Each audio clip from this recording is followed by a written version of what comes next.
tiene milagros para hacer, Él tiene una obra importante para hacer, para que nosotros podamos acceder a esa victoria que Dios tiene para nosotros. Muchas veces porque Dios tiene que tratar en nuestras vidas, hay cosas que nos faltan, hay cosas que no podemos solucionar, hay luchas que no sabemos cómo encararlas. Bueno, la palabra de Dios nos instruye para que podamos ser más que vencedores en Cristo Jesús. Y en el Antiguo Testamento a veces leemos cosas que tal vez nos suenan raras de entender, las guerras y las historias de los reyes, y vemos situaciones tremendas ahí reveladas en el Antiguo Testamento. Pero también toda esa palabra nos muestra el pensamiento de Dios, que está inamovible, no ha cambiado, pero también nos muestra ese pensamiento de Dios aplicado a nuestro tiempo, que es el tiempo de la gracia. ¿Amén? Sabemos que ya no estamos bajo la ley, sino que estamos bajo la gracia. Entonces tenemos que aplicar esos conocimientos y esas situaciones, mirarlos en el concepto espiritual y ver cómo aplicarlos a nuestra vida para que nuestra vida tenga ese reflejo de la victoria de Cristo. Y esa canción también me encanta, este coro que dice: viviré, no moriré, por el poder de Dios, el poder que Dios quiere manifestar en tu vida, en mi vida, en la congregación, en nuestras familias. Y quiero leer con ustedes un versículo que se encuentra en Josué capítulo 3, versículo 10.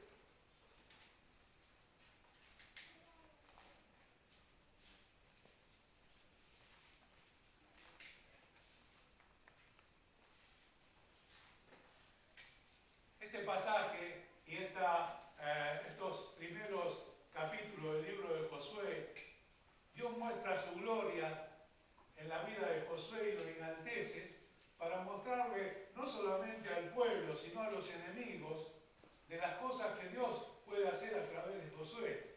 Entonces Dios le dice a Josué: te engrandeceré delante de la gente para que sepan que yo estoy contigo como estuve con Moisés, ¿no?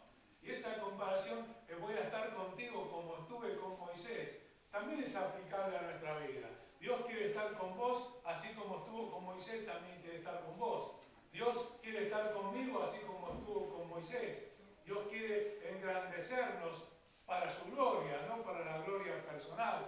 Vemos la reacción de Josué, que va humillado ante la presencia de Dios. No dice: ahora soy grande y me he engrandecido, sino que atribuye toda la grandeza y el resultado de las cosas que hace al poder de Dios operando en él. Y esto es importante, que nosotros demos la gloria a Dios por aquellas cosas que pasan en nuestra vida. Y cuando digo demos la gloria a Dios en las cosas que pasan en nuestra vida, no significa solamente las cosas que hacemos aquí en la iglesia, sino en nuestra vida de todos los días, en nuestro negocio, en nuestra fábrica, en nuestro trabajo, en nuestra profesión. Darle la gloria a Dios por aquello que hacemos y no engrandecernos a nosotros mismos. Y es impactante como Dios le dice a Josué: te voy a engrandecer para que la gente conozca quién sos, porque así como estuve con Moisés voy a estar con vos. Y yo creo que este Dios, que sigue siendo el mismo, está en poder y en autoridad para hacer estas mismas cosas en nuestro tiempo, en nuestros días. Pero el versículo en Josué capítulo 3, versículo 10, dice: y añadió Josué: en esto conoceréis que el Dios viviente está en medio de vosotros, y que echará delante de vosotros al cananeo, al eteo, al heveo, al fereceo, al gergeseo, al amorreo y al jebuseo. Y usted por ahí va a decir: esta ensalada de nombres, ¿a cuento de qué viene? ¿Por qué están esos nombres raros y difíciles? ¿Por qué está esta gente metida acá? No lo entiendo bien. Pero la teología bíblica nos habla de una simbología de estos pueblos, porque cada uno de estos pueblos que están en este listado tenía una característica especial, tenía una particularidad. Y esto, la injerencia de estos pueblos son aquellos que buscaban de interrumpir, de cortar, de abortar la obra de Dios que Dios quería hacer. Y muchas veces en nuestra vida real de todos los días, algunos de estos espíritus espíritu de estos pueblos pueden estar actuando en nosotros, impidiendo la victoria de Dios, impidiendo que el plan de Dios sea prosperado en nuestras vidas. Y muchas veces el plan de Dios no es prosperado en nuestras vidas, no porque Dios no tenga poder para hacerlo, sino que hay que desalojar de nuestra vida espiritual a alguno de estos pueblos, ¿no? Y cada uno de estos pueblos que habitaban en la región de Canaán tenía sus características especiales. Y mirando allí, por ejemplo, el primero que aparece es el cananeo, ¿no? Y los cananeos representan en nuestros días los pecados no exterminados. Aquellas cosas que decimos, sí, el Señor me perdonó, ahora estoy en el camino del Señor, vivo en su gozo, en su alegría, pero hay cosas que todavía no las pude manejar en mi vida, y hay pecados que los sigo haciendo y no los puedo eliminar porque están tan arraigados en mí que no puedo dejar de practicarlos. Y los cananeos representan, el pueblo de los cananeos representa esto, ¿no?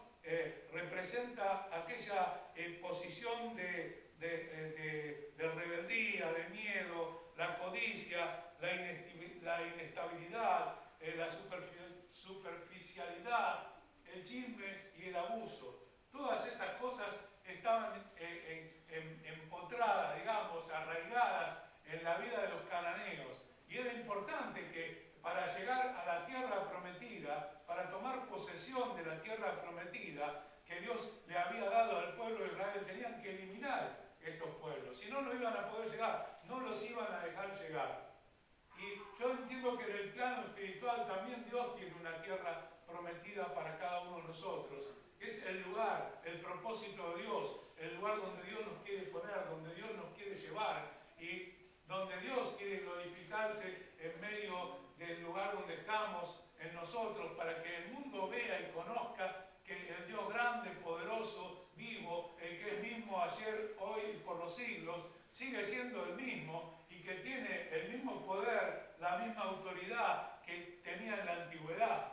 Hoy la gente discute la autoridad de Dios, la gente plantea la inexistencia de Dios, la incredulidad de la gente va creciendo día a día, ¿no? Fíjate que cuando la pregunta que tiene la palabra me dice, pero cuando venga el Hijo del Hombre, ¿hallará fe en la tierra? Y este es un interrogante que no era infundado, porque vemos que a través de los tiempos la fe de la gente ha ido desapareciendo. Muchos por diversos motivos, algunos porque han sido engañados, otros porque, por diversos motivos, pero hay gente que dice, yo no creo en nada. Y este es el espíritu de los cananeos, el espíritu de no creo, de que yo soy fuerte, de que yo no necesito nada de nadie, de que soy suficiente. Los cananeos representaban los pecados no exterminados y que vuelven a hacer trampas en nuestra vida que nos impiden avanzar, ¿no? Aquellas cosas ocultas que cada uno las sabe, que cada uno las conoce, y como dice la palabra de Dios en 1 Corintios capítulo 11, que nos tenemos que examinar nosotros a nosotros mismos para que ese examinarme a mí mismo me ayude a recurrir a Dios para que Dios saque esas cosas de mi vida, que están allí, tal vez escondidas, tal vez no tan escondidas, pero están y me imposibilitan llegar a la posesión de la tierra prometida. Los hititas simbolizaban el terror que paraliza, eran pueblos sanguinarios, pueblos que no tenían escrúpulos en hacer daño y tomaban, eran tribus que avanzaban sobre lugares y tomaban esos lugares haciendo desastres sangrientos. Eran personas que eran conocidas porque de repente llegaban y hacían estas tremendas cosas, y son aquellas cosas que nos impiden tomar a nosotros decisiones acertadas, porque el miedo nos tiene sometidos. Cuando la palabra de Dios nos habla de que Cristo vino a hacernos libres y a traer libertad aún a aquellos que por el temor a la muerte vivían esclavizados, y el miedo esclaviza, el miedo paraliza, el miedo somete. Y la palabra de Dios dice que Él nos vino a hacer libres del temor. Y la palabra de Dios nos enseña que el perfecto amor, que es el amor de Dios, echa fuera el temor. Entonces tengo que trabajar con estas cosas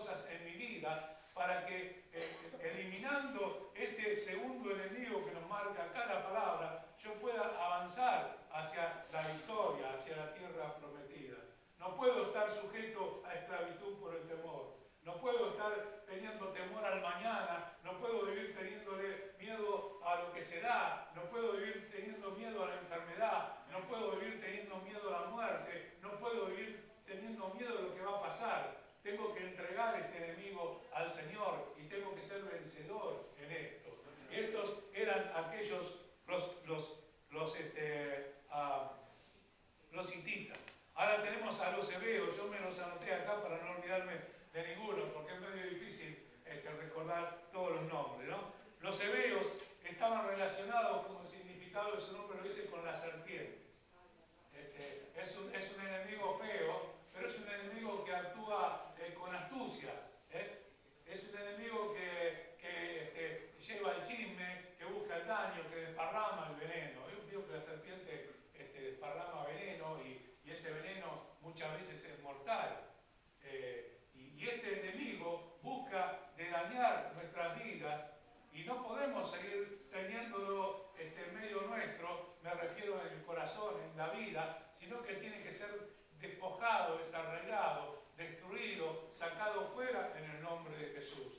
Tengo que dejar que aquellas cosas que me están haciendo daño dejen de hacerlo y yo comience a respirar la victoria de Dios, la gloria de Dios en mi vida. Pero mientras estén allí los hebeos, este espíritu de los hebeos operando en mi vida, voy a estar causando desconfianza, rupturas en las relaciones, quizás relaciones que en algún momento fueron sanas, pero que después este espíritu provocó ruptura de esas relaciones. Y no hablo solamente de relaciones de familia, sino relaciones en el trabajo, en los negocios, en los lugares donde actúo, porque está este espíritu allí operando y tengo que eliminarlo, erradicarlo de mi vida. Luego tenemos los fereceos, que eran pueblos que vivían sin muros. Ustedes se acuerdan de decir que en aquella época la ciudad que no tenía muros estaba a la merced de los que lo querían atacar y se querían llevar todo, ¿no? Ustedes se acuerdan que cuando Jerusalén fue hollada, fue destruida, el problema que tenían el problema que tenían es que no tenían muros. Entonces, como no tenían muros, trabajaban, hacían cosas, levantaban cosechas, pero cuando venía el enemigo se llevaba todo. El enemigo se lleva todo porque no hay protección. Y a veces nosotros no tomamos en cuenta la importancia de lo que necesitamos la protección de Dios en nuestra vida. Necesitamos la protección de Dios, necesitamos su cuidado, pero también tenemos que saber que todo lo que tenemos viene de Dios. Y a veces nos cuesta entender este pensamiento. Y decimos, esto me lo gané trabajando, esto me lo gané porque soy capaz, porque soy inteligente. Esto es un pensamiento que va a darle lugar a este espíritu en nuestras vidas. Nosotros tenemos que creer que todo lo que tenemos viene de Dios. Porque si Dios no te lo da, no vas a tener nada. Entonces lo que tenemos es de Dios y tenemos que honrar a Dios con eso que tenemos. Pero los fereceos son aquellos que viven sin muros, representan personas que solo consumen y no contribuyen. Y en el mundo de la economía hay dos tipos de personas, las que generan riquezas y las que consumen riquezas. Y cada uno de nosotros tenemos que elegir de qué lado estamos puestos, estamos parados, ¿no? El Señor nos llamó a ser generador de riquezas. Son aquellos que se aprovechan de los recursos de otros sin aportar nada a cambio, creando desequilibrio y una carga para la comunidad. El Señor no nos llamó a estos. Si yo espero vivir de lo ajeno, estoy equivocado, estoy teniendo un espíritu dentro mío que está operando y me está impidiendo llegar a la tierra prometida. Y me estoy quizás conformando con migajas cuando Dios tiene algo grande para nosotros, cuando Dios tiene un plan, Dios tiene un propósito. Y nosotros estos días estamos hablando este tiempo y siempre lo hacemos del propósito de Dios, ¿no? Estamos trabajando con una vida con propósito, estamos haciéndolo también con personas en particular, mostrando que Dios no nos puso en el mundo por una casualidad, sino porque nos creó con un propósito. Dios tiene un plan para cada una de nuestras vidas. Dios no esperó que vos vengas a la iglesia para decir, bueno, llegó María, a ver qué le fabrico. No, Dios ya tiene un plan para vos. Dios ya tiene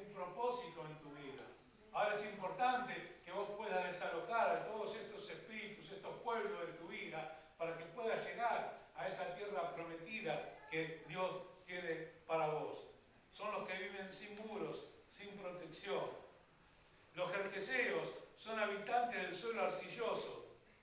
Representan la inestabilidad.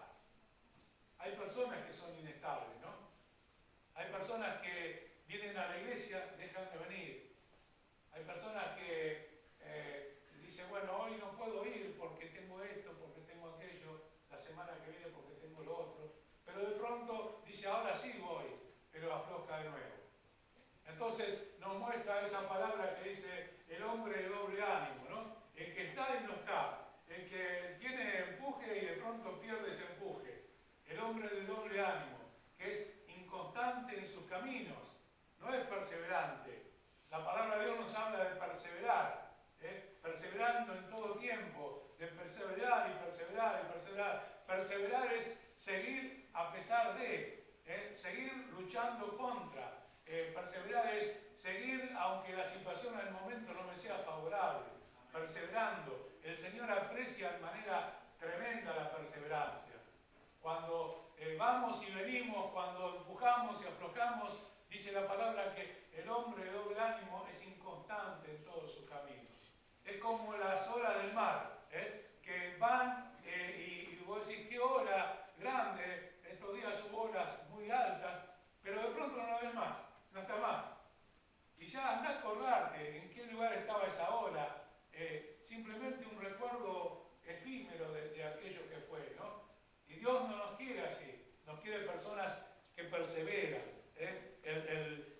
Los gergeseos son personas que representan la inestabilidad y la tendencia a enfocarse en lo terrenal y en lo carnal, en aquellas cosas que satisfacen mi carne, no pensando que un día va a ser destruida, pero busco la satisfacción de la carne, aquellas cosas que me dan placer, aquellas cosas que me hacen bien, aquellas cosas que me divierten. Y Dios no dice que no disfrutes la vida, Dios no dice.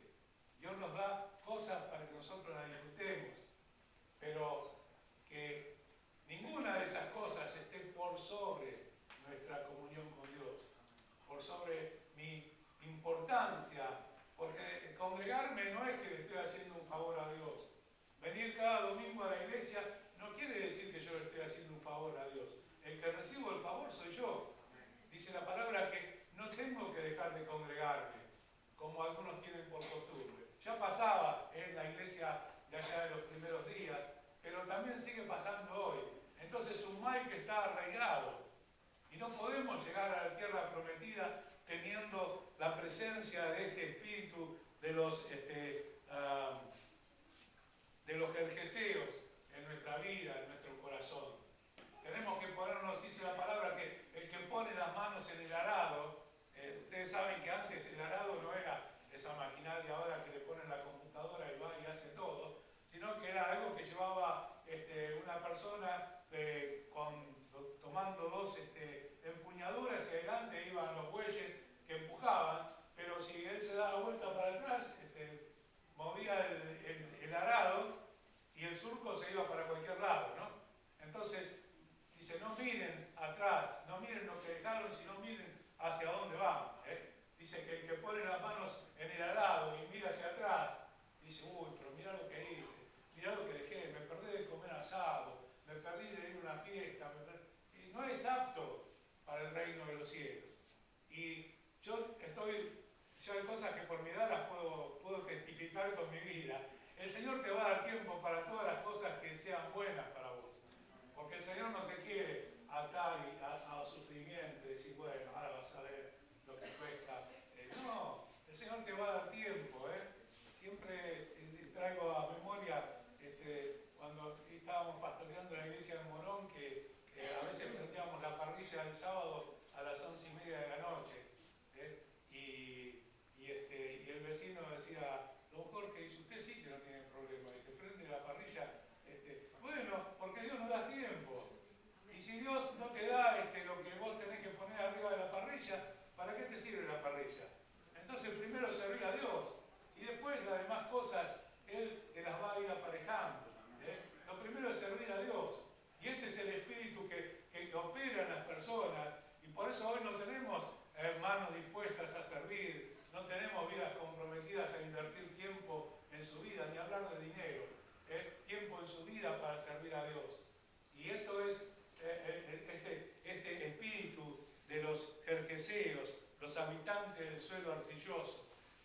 pisa el suelo arcilloso, es como la arena movediza, ¿viste? Que te vas hundiendo. No tenés estabilidad. Cuando una vez bautizando en la isla, en el delta, en el río, todos dicen qué lindo el río, pero cuando te metes en el río, se te hunden los pies en el barro, y empezás a sentir los bichitos que te pican el pie, y querés salir ahí y te cuesta porque te quedás como pegado. Bueno, ese es pisar en el suelo arcilloso. Si tenés que salir, no podés. Estás así como agarrado, atrapado en esa posición. Esos son los gergeseos. Pero después tenemos a los amorreos. Son aquellos que desafían constantemente la autoridad y bloquean el avance del reino de Dios. Siempre, yo hago lo que quiero. Yo vivo como quiero. A mí el pastor no me va a decir nada. Y el pastor presenta la palabra de Dios y después cada uno hace y actúa como cree que debe hacerlo, o depende del Espíritu, dice la palabra, conforme el poder que actúa en vosotros. Si yo doy lugar para que el poder actúe, voy a tener resultados. Pero si yo le cierro la puerta al Señor, no va a operar ningún poder, no porque Dios no lo tenga, sino porque yo no le estoy dando lugar a Dios. Los amorreos desafían constantemente la autoridad y bloquean el avance del reino de Dios. Son aquellas personas que siempre se oponen, que siempre están atadas a determinadas cosas e impiden que el reino de Dios avance. Y nosotros fuimos llamados para avanzar, para ganar terreno en lo espiritual, para crecer. Dios no nos llamó a decrecer, sino nos llamó a crecer, a crecer. Pero para crecer yo tengo que alimentarme, fortalecerme y tengo que trabajar para crecer. Si no, no voy a tener crecimiento. Llevar a las personas a Cristo, predicarles el Evangelio, estar comprometidos con la obra de Dios. Esto es el crecimiento. Pero cuando opera el espíritu de los amorreos, todo esto es bloqueado, es interrumpido, y Dios no puede operar, no porque Dios no tenga poder para hacerlo, sino porque este enemigo todavía no ha sido vencido. Y la palabra de Dios, cuando Josué le habla a la gente, le dice: yo quitaré delante de vosotros, porque era la única manera de llegar a la tierra prometida. Yo los invito a que estén leyendo el libro de Josué, porque vamos a sacar un montón de material aplicable a nuestra vida, ¿no? A las batallas espirituales, a la guerra espiritual, como se lo conoce hoy en día. Pero vamos a ver que los amorreos tienen una actividad importante, este espíritu, para socavar la obra de Dios, para operar contra los líderes de la iglesia, para hacer daño a la iglesia y cortar el avance de la obra. Después tenemos a los jebuseos, que significan los pisoteadores. Es aquel espíritu que se aprovecha de los más débiles, aquel espíritu que hace que las personas te miren de arriba, aquel espíritu que hace cuando ve a alguien que está en debilidad, busca de dañarlo, de someterlo. Los jebuseos eran personas muy temidas porque también era implacable con aquellas personas que podían explotar su debilidad y la inocencia de esas personas para su propio beneficio, haciendo daño y explotando a las personas. Y acá tenemos un panorama de estos 7 pueblos que tenía que sacar el pueblo de Dios para llegar a la tierra prometida. Y esta palabra nos habla a nosotros para operar en cada una de estas cosas. Esa palabra que está ahí perdida en 1 Corintios capítulo 11, donde dice que nos tenemos que examinar. Está allí, a veces la leemos, pero es vital para la importancia de nuestra vida de comunión con Dios y por ende nuestra postura en posición de victoria sobre las fuerzas que el enemigo quiere operar en nuestras vidas.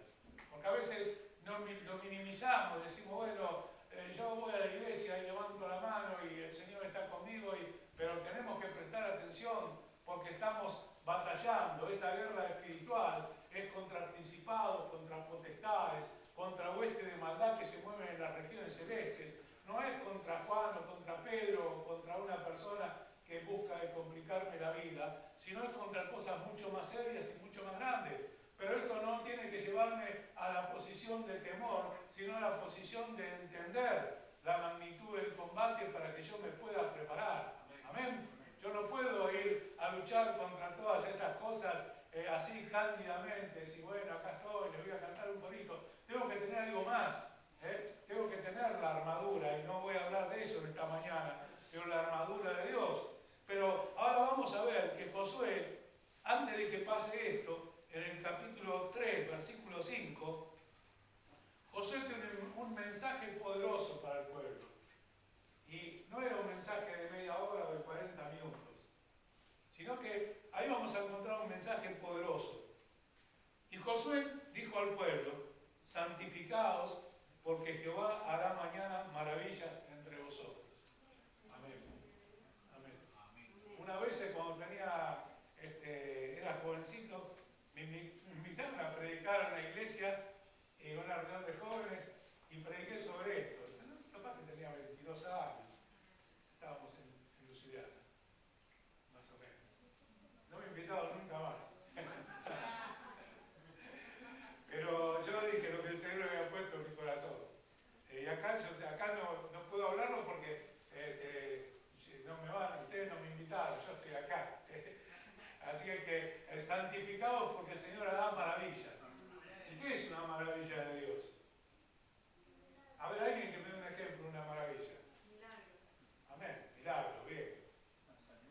Sanidad.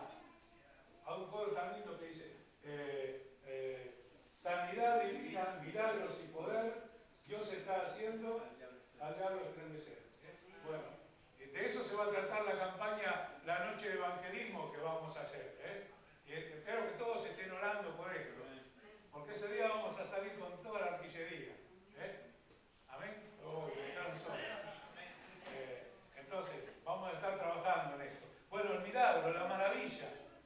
Todos decimos qué lindo la maravilla, el milagro de Dios. Pero la otra parte no nos gusta a veces. ¿Qué es santificarme? Despojarme de estos pueblos que pueden estar, algunos de ellos, operando en mi vida. Buscar la presencia de Dios en mi vida, limpiándome de todo pecado, de todas las cosas. La palabra de Dios dice que nos tenemos que despojar del pecado y del peso que nos asedia. Son dos categorías de cosas, no vamos a hablar de estas en particular, pero sí tengo que despojarme del pecado y del peso y del pecado que me asedia. O sea que el pecado nos asedia a todos, más cuando estamos en el camino del Señor. Los que están con el diablo están con el diablo, no nos va a molestar, pero Él busca de ganar a nosotros, así como nosotros buscamos de entrar en su territorio, predicando el Evangelio e invitando a la gente que venga a la iglesia. También Él busca de operar en los hijos de Dios para sacarlos de la iglesia, a través de cualquier forma que esté a su alcance. Entonces yo tengo que trabajar en mi vida despojándome de ese pecado que me asedia, porque esto va a desatar la promesa de Dios, que Dios va a hacer maravillas. Dios va a hacer maravillas. Yo estoy predicando, yo estoy, mire, convencido, creo con todo mi corazón, que el mismo Jesús que sanaba a los enfermos por Galilea y todos los lugares donde andaba, es el mismo que está hoy. No fue que tenía una bolsa de 100 kilos de poder y se le fue gastando a través de 2000 años y hoy le queda un poquito, sino que sigue siendo el mismo su poder, sigue siendo la misma su autoridad. O sea que los que cambiamos fuimos nosotros en cuanto a tener claro el tema de la santificación. Y dice el Señor: santificaos, lo dice a través de Josué, porque Jehová hará mañana maravillas entre vosotros. Ahora por ahí a alguno le pega fuerte esto porque dice, ¿cómo santificarme? Yo soy santo. Sí, somos santos, pero tenemos que cuidar nuestra santidad. No es solamente serlo, sino hay que parecerlo. Es un compuesto. Pero ahora vamos a ver qué nos dice la palabra de Dios en el Nuevo Testamento. Vamos a ir a Primera de Pedro.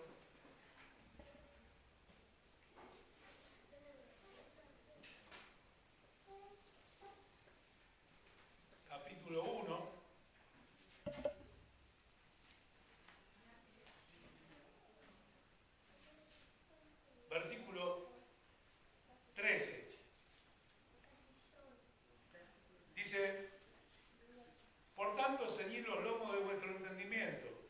Sed sobrios y esperad por completo en la gracia que se os traerá cuando Jesucristo sea manifestado. Amén. Como hijos obedientes, no os conforméis a los deseos que antes teníais cuando estando en vuestra ignorancia, sino que, como aquel que os llamó es santo, sed también vosotros santos en parte de vuestra manera. Bien. Están atentos. En toda vuestra manera de vivir. No, yo acá en la iglesia soy santo. Pero bueno, en mi casa por ahí, qué sé yo, le digo una palabra fuerte a mi esposa, o le pego un empujón, pero en la iglesia soy santo. Entonces, eso no es así. En toda vuestra manera de vivir, tenemos que ser ejemplo en toda nuestra manera de vivir, no en una parte, no en un lugar, no en una situación, sino en toda nuestra manera de vivir. Dice, porque escrito está, sed santos porque yo soy santo. Entonces vemos que si nos volvemos a Josué, vamos a ver que mientras duró ese estado de santidad del pueblo de Israel no hubo victoria. Tomaron la fortaleza más grande que era la ciudad de Jericó, que era algo inexpugnable. La pudieron tomar, oraron, hicieron como Dios les dijo y los muros se cayeron. Se cayeron porque estaban en santidad. Si nosotros estamos en pecado y vamos a orar, vamos a zapatear, nos vamos a colgar del techo y no va a pasar nada, porque no hay santidad. Y la santidad es la puerta de la victoria. No puedo tener victoria si no tengo santidad. No puedo esperar que Dios se glorifique en mi vida si no estoy en condiciones de que Él lo haga. Mi vida tiene que estar en santidad para que la gloria de Dios se manifieste en mí. Es la puerta a la victoria. Entonces, mientras el pueblo estaba en santidad, ellos tenían victoria. Lograron someter, lograron destruir, cayeron. No fueron con un martillo y un cortafierro a romper el muro, sino que se vino abajo, se derrumbó y pudieron tomar esa ciudad. Pero cuando tienen que tener una nueva batalla, ahí había alguien que había perdido la santidad y se había mandado una escondida y la tenía por ahí escondida. No voy a entrar en este detalle. Y entonces dijeron, ¿para qué vamos a mandar tanta gente para tomar la ciudad de Jai? Enviemos a unos miles nada más. Ustedes tenían como que el ejército era como de 40.000 hombres armados y mandaron algunos, no sé cuántos, pero una cantidad más pequeña. Entonces van y todos confiados, claro, venían de tomar Jericó y ahora tenían que ir no sé si lo tendría que llamar, no lo quiero llevar a una comparación futbolística, pero como que si le pudimos ganar un cuadro grande y uno chiquito, vamos a decir más porque le ganamos de taquito, como se dice, ¿no? Pero, ¿sabe qué? No tuvieron victoria. No solamente que no tuvieron victoria, sino que los de Jai le mataron a 36 hombres y los persiguieron. Hubo 36 familias que perdieron a sus padres. Y vos decís, tantos miles murieron en tantas situaciones, pero era el pueblo de Dios. Y esa derrota tuvo un efecto devastador, porque la gente desfalleció y dijeron, ¿qué van a decir ahora nuestros enemigos? Que estaban todos ahí. Porque así como dice la palabra, que en derredor nuestro hay una nube de testigos. Todos te están mirando. Todos están mirando a ver qué hace porque yo lo veo que se va a la iglesia y sé que va a la iglesia, aunque no me dice nada, pero a ver, lo estoy mirando. La nube de testigos. ¿Qué iban a decir los amorreos, los jebuseos, los cananeos, todos los pueblos que estaban allí que se lo querían comer crudo? ¿Qué iban a decir si ahora los de Jai, que era un pueblo, los derrotaron y los sacaron corriendo por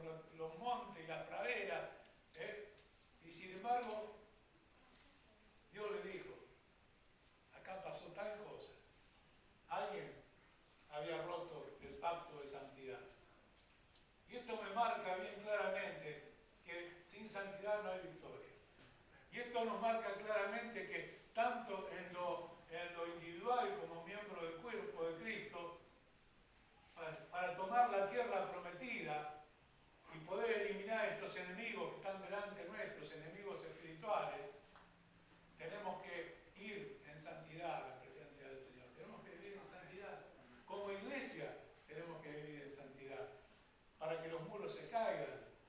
¿O ustedes se piensan que acá alrededor nuestro no hay ninguna persona que necesita a Cristo? De los que faltaron no hay nadie que necesite a Cristo. Todo lo contrario, todo lo contrario. Todos necesitan a Cristo. Hay gente que vos los ves que caminan y se mueven, pero están muertos en vida, están angustiados, deprimidos, están encadenados, sus corazones encadenados por la fuerza de opresión del enemigo. Y ellos necesitan conocer a Cristo. Pero Cristo llega a sus vidas a través de un testimonio, a través de una palabra. Y nosotros, como hijos de Dios, estamos allí en la vista de Dios. Dios nos tiene como hijos. Yo a veces, bromeando con mi hijo, con mi hija, digo, vos sabés que sos como un hijo para mí, ¿no? Y claro, ¿cómo no? Si son mis hijos. Y vos te pensás que Dios te ve como un hijo o sos un hijo. ¿Cómo Dios no va a querer glorificarse en tu vida? ¿Vos te pensás que Dios va a glorificar y a manifestar su poder a través de la gente que no conoce? Lo va a manifestar a través de tu vida. Te va a poner en alto. No te va a poner escondido por allá abajo, como el otro día cuando predicamos de la luz del mundo. No te va a tener escondido. Bueno, este lo voy a tener acá en un rinconcito, en esta empresa, en esta fábrica, en este lugar. No, te va a poner en alto. Te va a poner en alto. Porque tu vida, viviendo en santidad, va a dar gloria a Dios. Va, como dice la palabra, a un perfume grato delante de la presencia del Señor. Entonces Dios se quiere glorificar en nosotros. Dios quiere darnos victoria. Dios quiere hacer que nosotros tomemos esa tierra prometida. Que podamos disfrutar de la bendición de Dios. Que podamos disfrutar de la fuerza de Dios operando en nosotros. Porque la fuerza de Dios es la que nos va a llevar, nos va a motivar, nos va a preparar para salir a predicar el Evangelio. La fuerza de Dios es la sabiduría y la inteligencia de Dios es la que nos va a abrir puertas en los trabajos, en los negocios, en las profesiones. Pero necesitamos de Él. Ahora, para que Él se manifieste en nosotros, dice la palabra, santificaos, porque el Señor hará maravillas en vosotros mañana. No puedo esperar que Dios haga la maravilla y después santificarme, sino al revés. Primero tengo que santificarme y tengo que quitar esos enemigos espirituales que pueden estar operando en mi vida y dejar que el poder de Dios se manifieste en mí y yo pueda disfrutar de la maravilla de Dios. Tal vez una esposa o un esposo inconverso, tal vez un hijo que está en problemas, tal vez una enfermedad, tal vez una dificultad en la vida, tal vez una necesidad económica. Dios sigue siendo el mismo. Dios sigue siendo el mismo. Es importante que cada uno de nosotros nos pongamos en la postura que somos sus hijos, si lo recibimos en nuestro corazón, si creemos en Él. Somos hijos de Dios y Dios tiene un propósito con cada uno de nosotros. Y Dios tenía un propósito con el pueblo de Israel. Le quería dar la tierra prometida, la misma que tiene para vos, para mí. Pero había que hacer algo en el medio. Algo que abra las puertas para terminar con estos enemigos que operan en todas las áreas de nuestra vida. En todas las áreas. Así que yo les invito a ponerse de pie.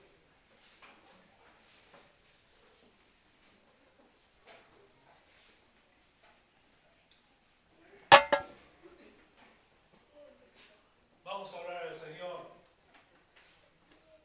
No sé si hay alguien que en esta mañana quiere tomar una decisión, ¿no? Una decisión importante. Las decisiones importantes son aquellas que pesan sobre los resultados de nuestra vida. Cuando vos decidís que vas a estudiar, estás tomando una decisión importante. Cuando vos decidís con quién te vas a casar, estás tomando una decisión importante. Cuando vos decidís aquello a lo que te vas a dedicar en la vida, estás tomando una decisión importante. Pero todavía hay una decisión más importante sobre eso.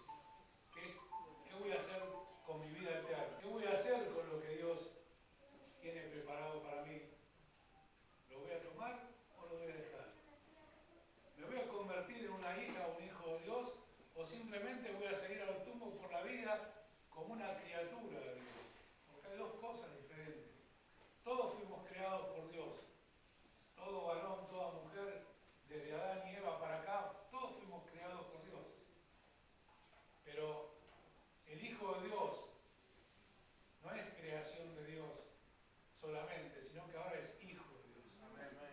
Y ser Hijo de Dios no tiene precio, no tiene precio. Sentir el abrazo de Dios, la protección de Dios, el amor de Dios.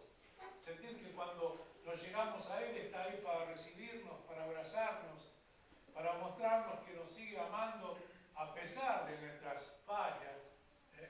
No pienses que porque aceptes a Cristo en tu corazón ya no vas a tener fallas. Siempre hay alguna cosa que tenemos en nuestra vida y tenemos que ir al Señor y decir, Señor, necesito que me perdones. Cada día, Señor, perdóname porque hoy te fallé en esto, en aquello. Y el Señor nos perdona, porque como un Padre amoroso nos está mirando ahí y conoce nuestras debilidades, porque es nuestro Padre. Como cualquier padre o madre conoce las dificultades y las cosas buenas de nuestros hijos, ¿no? El Señor está acá en esta mañana y está invitando. Y ahora vamos a orar al Señor. Y si alguien quiere recibir a Cristo en su corazón y quiere pasar aquí adelante, vamos a estar orando. Vamos a estar orando. No estamos acá para cuestionar ni para juzgar, sino estamos para orar por nuestras hermanas, por nuestros hermanos.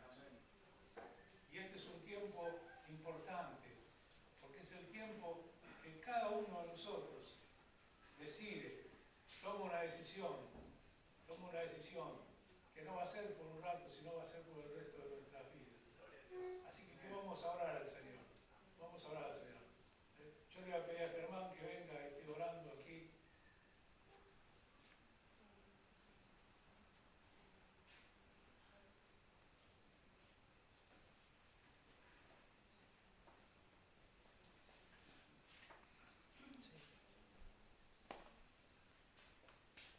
Padre amado, te doy gracias, Señor, en esta mañana, que nos haces privilegio de venir acá a adorarte y alabarte, Señor.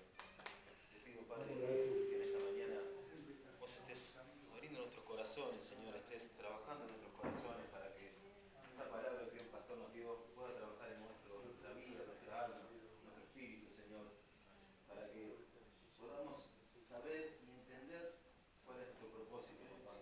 Que podamos pasar esas puertas, esos lindes y llevar la palabra tuya, Señor, a todo ese mundo que está triste, está batido, está en pecado. Pero fortalécenos, Señor, porque el enemigo va a querer golpear. Está perdido, está derrotado, pero él va a querer hacer daño. Necesitamos que vos estés caminando día a día a nuestro lado, Señor. Que nos estés enseñando, que nos estés alentando, Padre. Que nos estés dando sabiduría de lo alto para que busquemos más y más y más de vos. Que tengamos más armas para poder ganar almas para vos, papá.